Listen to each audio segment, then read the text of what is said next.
All right, so this is Jean Walters, and I'm a personal growth consultant in the United States, in Missouri. And some of the things that I do is to help people work through some issues and problems. And sometimes I help them see their situation from different points of view so that they can come in touch with answers and solutions and the next step for them. Um, we live in a world that's multidimensional and it's very exciting at times. And a lot of it depends on how we look at things. Anyway, so today I'm going to talk to you about living in vibrancy and joy. And that includes health and friendship and anything that you include in vibrancy and health. Many times in our world, we tend to look at things from what's not right and what doesn't work and what I don't want. And when we do that, we create a state of negativity and also sadness. And that doesn't have to be. What we want to do is learn how to manage our mind. The mind is a wonderful tool, but it's a terrible servant. So if you are work in your favor or are many different irrational ideas, and they are irrational, like it's important that everybody like me, or I have to work very hard to get everything. These are ideas that have been planted in your mind. They're belief systems, and they keep you down. And so, as a result, when something happens in your life, you tend to default into these belief systems that nothing works for me, nothing good ever happens. And so, when you default into those belief systems, that's the film through which you see life. And as a matter of fact, anytime you want to, you can change those beliefs and you have more control than you realize. For instance, sometimes things happen in a way that convince you it's time to move on. If something doesn't work, at some point you might decide this is not the situation I'm supposed to be in. And when you do that and you open to another idea, then you can be guided to something much greater than that. So the basics truly are that you have control over your mind, but we can get so stuck in an idea and a belief system that everything's supposed to work a certain way. And we call that trying to control life. And when you do that,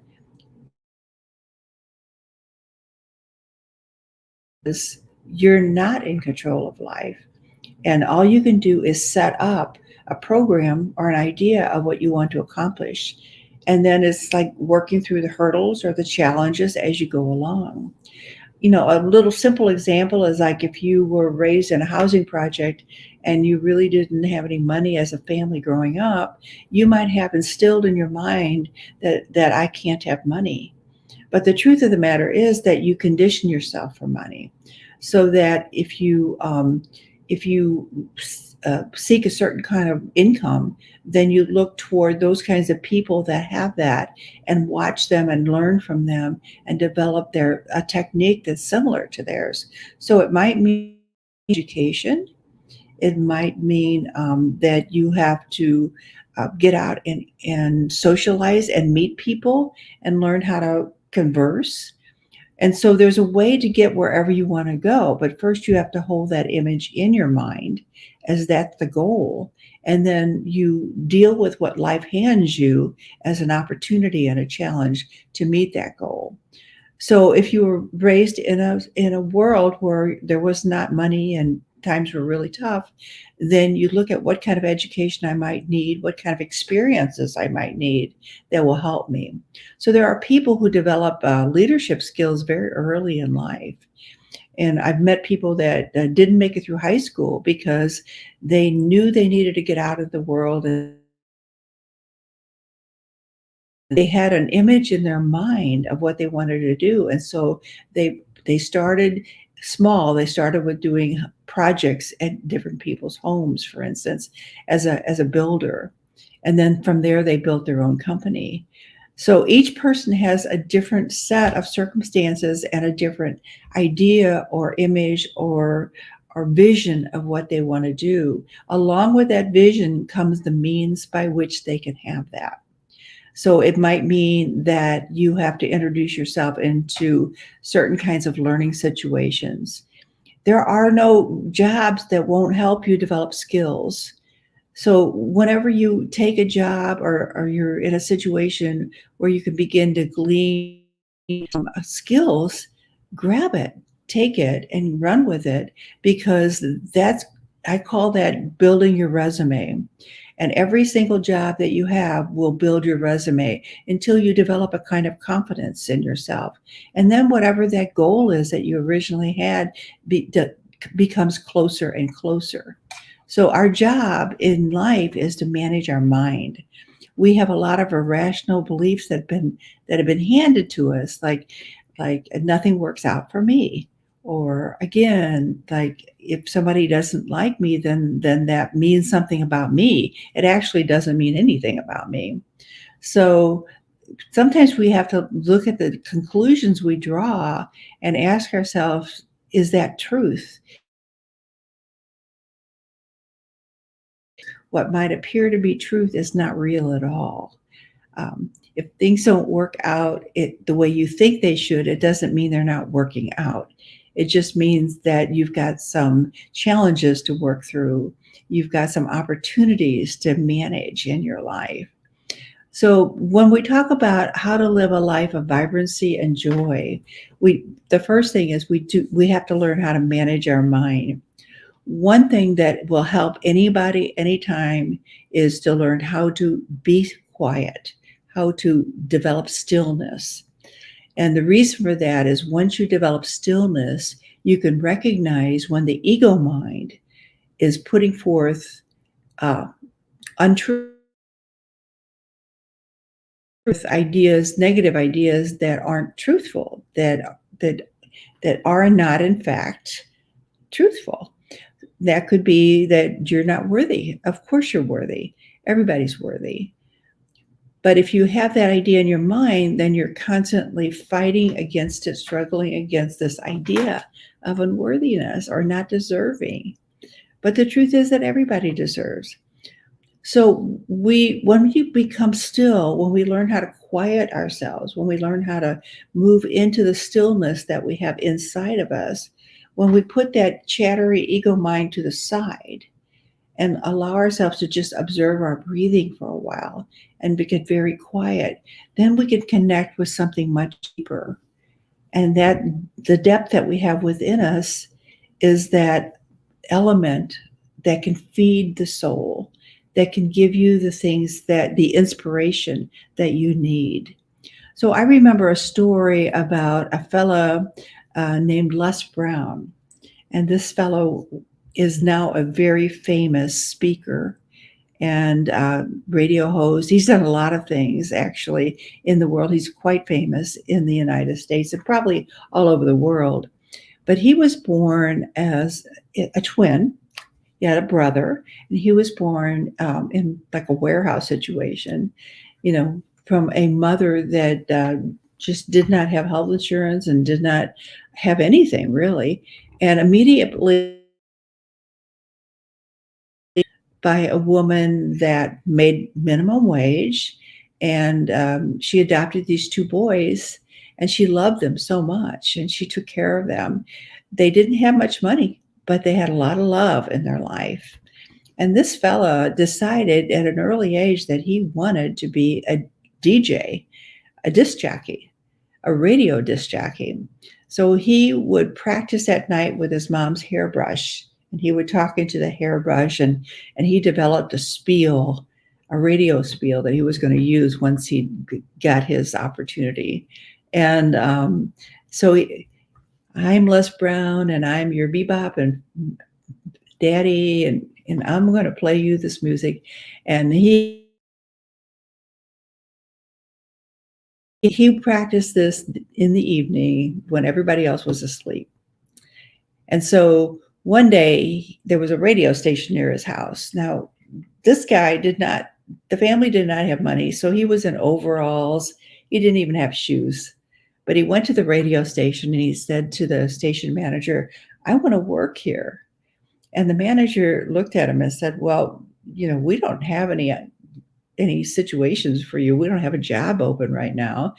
And so anyway, so he thought, okay, well, this guy's gone now, and I won't be seeing him again. The next day, Les Brown comes back to the radio station and says, I want to work here. And so again, the station manager says, well, I don't have a job, so you can't work here. So I guess he didn't understand what he was into, because the fella kept coming back day after day after day. And he was relentless. So finally, the station manager said to him, okay, you can work here, but I can't pay you. And Les Brown thought that was great. Now, he's only a kid at this point. He might be 10, 11, 12. So he works at the radio station, and he's sweeping up things, and he's taking care of the guests that come on. And at some point, he's driving them to the airport, and he's just listening to them and learning from them, and just drawing from every opportunity he can find to just learn more about how to be a DJ. Then one Sunday, as it turns out, he was at the station cleaning up, and the DJ called,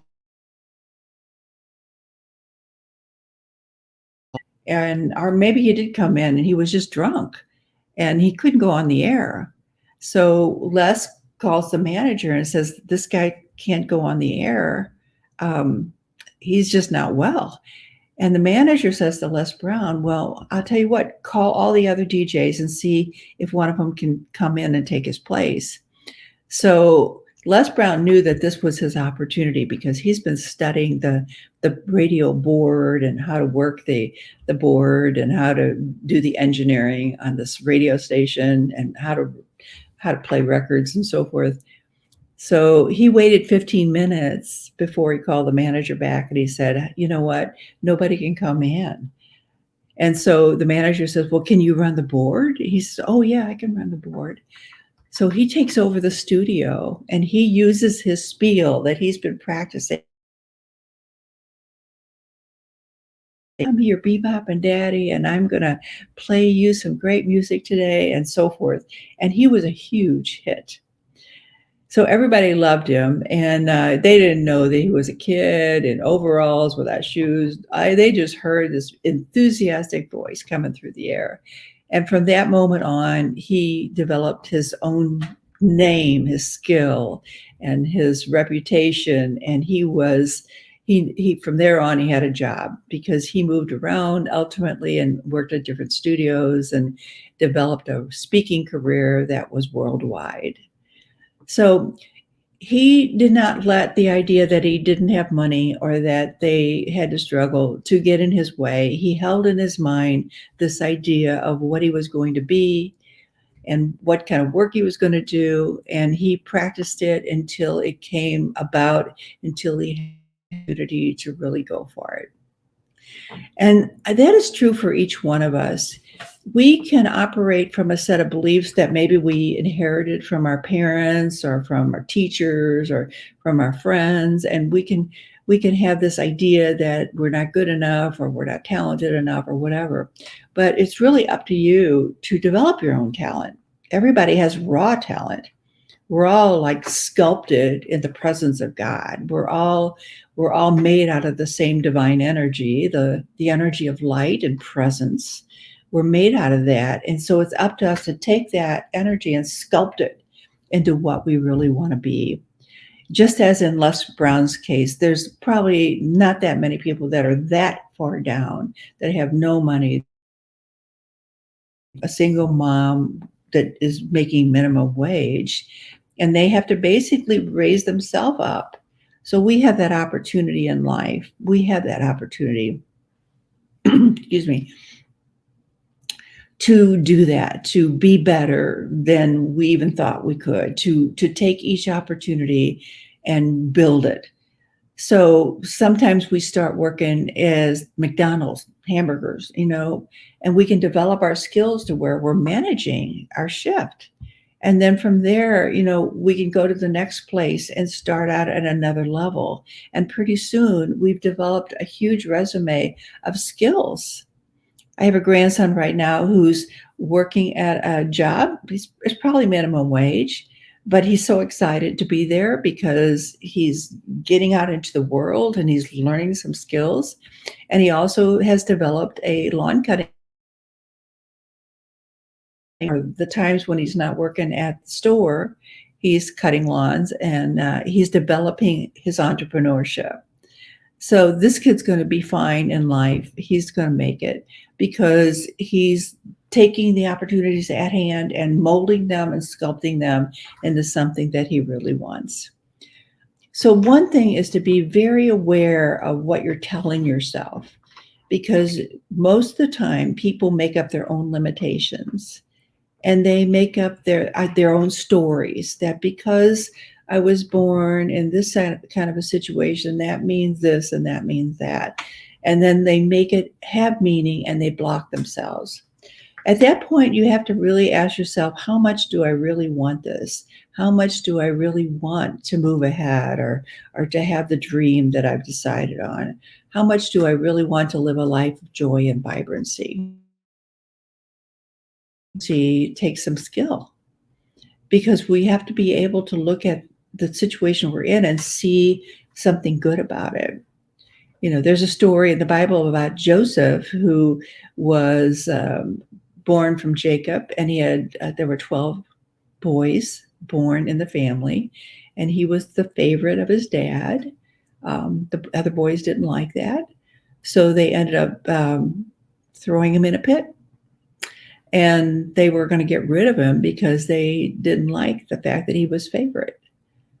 And what happened was he was then pulled out of the pit and sold into slavery, went to Egypt, went through a variety of situations where his leadership abilities became very obvious to whoever he was around. So he ended up running the household of the guy who bought him.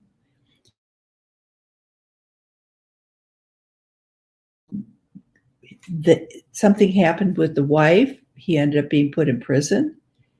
The guy that ran the prison saw his obvious talents, and he had him running the prison. And then at that point, that's when a couple of the guards had some dreams they didn't understand. And Joseph had a very strong faith, and he said, I can interpret the dreams because God will give me the interpretation. And so they told him the dreams, and both of those dreams came true from what Joseph told them was the interpretation. And so they were quite impressed. And then one of the baker that was there, who happened to be a baker of the Pharaohs, he was working for the Pharaoh again. And the Pharaoh had a couple dreams. And this was really good at dreams.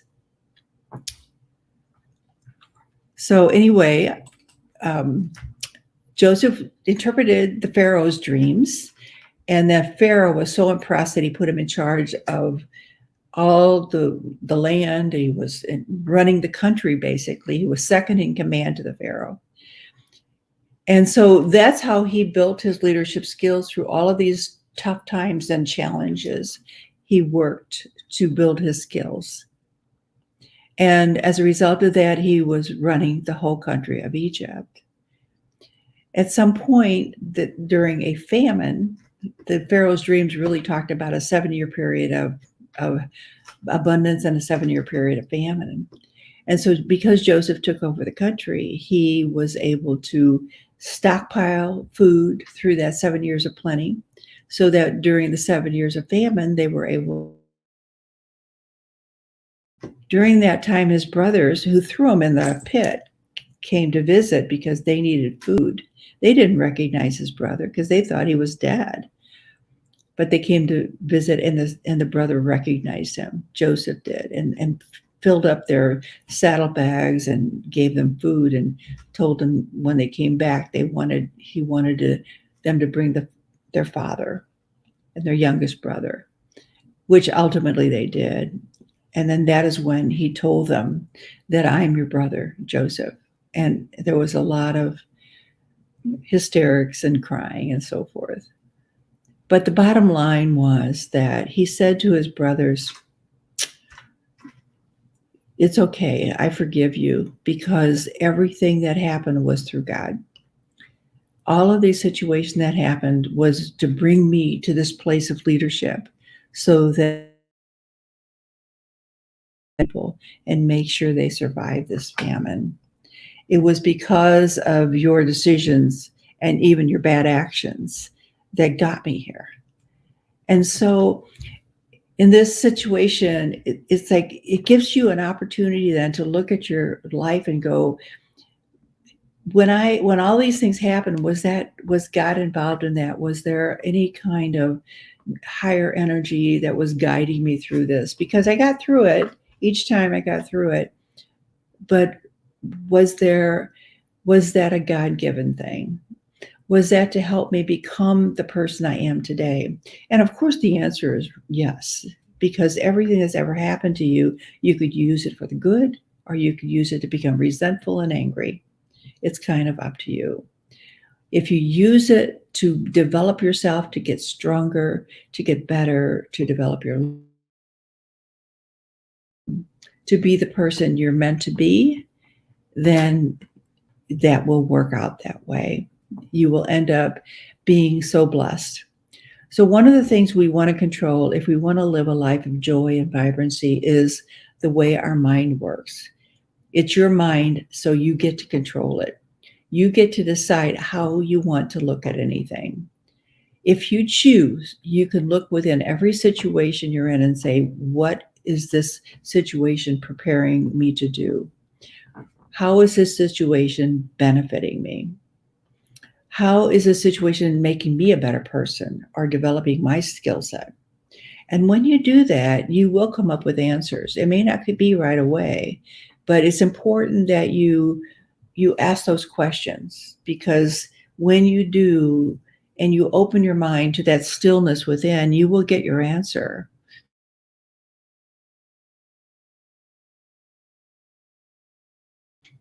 I think there might be some computer issues going on. Anyway, so that's one way that you can develop your vibrancy and joy, is because you want to recognize that God is working for you, not against you.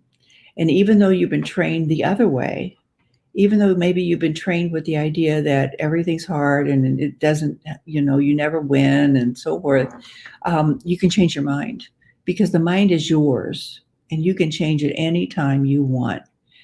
Sometimes we put all our power on other people. And if they like us, then we must be okay. And if they think we're okay, then we must be okay. But the truth of the matter is, you're the one that has to love you, like you, appreciate you.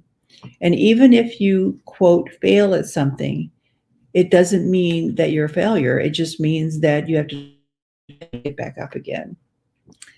As Denzel Washington says, how many times you fall down, just keep getting back up. Get back up one more time, then you fall down. And that's how we get through life. And that's how we learn that we're vibrant, we're joyful, we're amazing. Another thing that anyone can do at any time that is very simple is to move into gratitude. We all have things to be grateful for, whether it's our family, whether it's sunshine, whether it's the opportunity to breathe clean air, whatever comfort we have in our life. We can live in gratitude. There's always many things to be grateful for. And so when you are grateful, you're actually magnetizing to you more of that which you are grateful for. So if you are grateful for enthusiasm, grateful for an opportunity, your opportunities will keep flowing toward you. So it's so easy to just stop in the middle of what you're doing and remember to be grateful. Be grateful that your body functions, that you can move and walk and talk, and whatever it is you can do, be grateful for that. because that's going to help you take the next step and the next step. So life is nothing more than a step-by-step proposition. And each moment, each day, we have the opportunity to choose how we want to view it. And yes, there are times when you just need a day off, and that will present itself for sure. But other times when you just need to grab what's going on and move forward with it and be grateful that you have that. Another way of joy is to be kind. It doesn't take any real effort to be kind. It could be a matter of just smiling at strangers and smiling at people. Everybody deserves to be smiled at. And you know what? You feel better when you smile at them. So having this vibrancy to share your light, to share your goodness, to share the energy that you have, to give that away freely is a very joyful experience. Helping someone out, whether it's helping them carry their groceries, holding the door for them, saying something nice to them, giving a compliment, maybe writing a thank you note, doing something to uplift another person will uplift you. It's that simple. So there are some very simple practices that we can take hold of, that we can utilize to create. Take care of yourself. Do what you need to do. If you need to walk and move and exercise, do that. When Arnold Schwarzenegger, the great bodybuilder and movie star, was starting out, he didn't have a gym membership. So he lifted himself up by tree branches, and he lifted big rocks and boulders. And that's how he started building up his physique so that he could ultimately be Mr. Universe. So all of these people who have worked very hard to get to where they are, they just took the opportunities at hand at that moment, and then they used them, and they used them well. And anybody can do that. Anybody can do that. Start with a kind action, and then move into gratitude, and you will feel better and better. It will work for you. You will feel better and better. Questions that come up here. If not, you can reach me. Jean Walters is my name. You can reach me at Jean, Jean, at spiritualtransformation.com. And my website is spiritualtransformation.com. And so on that website, you'll be able to see all the things that I do and how to get in touch with me. Jean at Spiritual Transformation is the easiest way. But also, I have my books on there, and I've written a number of books. Set Yourself Free, Live the Life You Were Meant to Live has a lot of principles in it that can help you. It's a matter of practicing these principles. I mean, some of these are about non-resistance, not fighting off life, but really embracing it. Looking again at what it's offering you. Sometimes we get so stuck in the way we think things should be that we miss the opportunity that's at hand. And so we want to learn to accept life, flow with it, surrender to it sometimes. Doesn't mean you're not going to get your goal, but you're not in charge of the timing on that goal. You're in charge of developing yourself to the point where you can have that goal. So another book that I have as a bestseller is, and you can imagine why this would be a bestseller, is The Journey from Anxiety to Peace.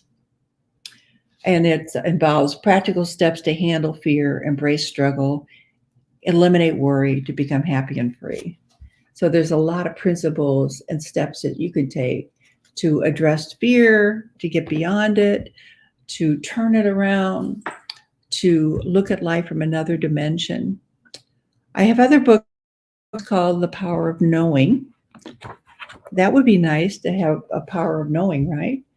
And that one is 8-step guide to open your intuition, your intuitive channel, and to live in your highest consciousness. Would that be nice, to live in your highest consciousness?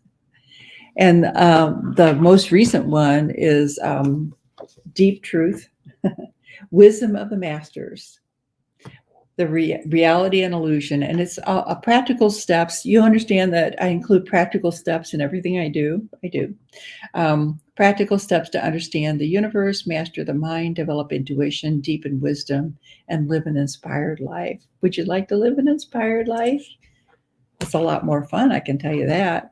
And then, of course, this is one that a lot of people really enjoy. It's The Magic and Mystery of Dreams, the ultimate handbook on how to interpret your day and night dreams. Everything in your life is a symbol. And then you can interpret it and understand what life is trying to teach you, what life is trying to give you. A hawk, for instance, if you see a hawk in the sky, or maybe it lands near you, it represents vision. And so you want to pay attention to what your vision really is. There's one more book, and I don't have it with me right now, but it's called Be Outrageous, Do the Impossible. Others have, and you can too. And it's all about rekindling your passion for life. We all came in with a passion. There's something we're here to do. There's some contribution we're here to make. And we can get in touch with that. You know, like for instance, when my one grandson was a child, he would stand on the chair and he'd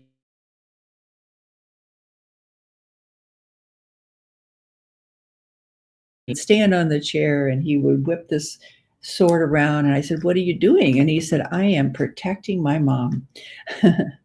And you know what? He's always had this sort of Superman idea, you know, superpowers, whatever, but helping people. It's always been about helping people. And that's exactly what he's doing in his life right now. He's helping people.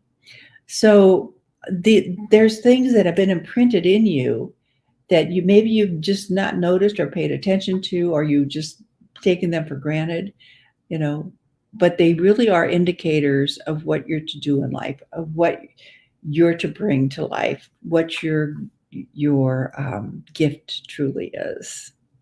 And we all have gifts. We're here to develop those gifts, and then we're here to give them. And when you do that, your life is sublime. Then you are really living in joy and vibrancy, because giving is the biggest opportunity to share the wealth.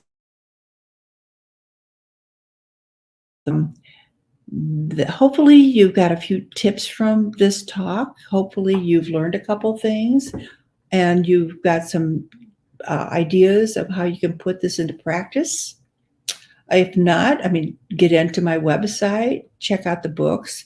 I have a blog that I send out every week to kind of help people just get on top of things and feel good about themselves. We have every right to feel good about ourselves. We are made as a magnificent being, each one of us.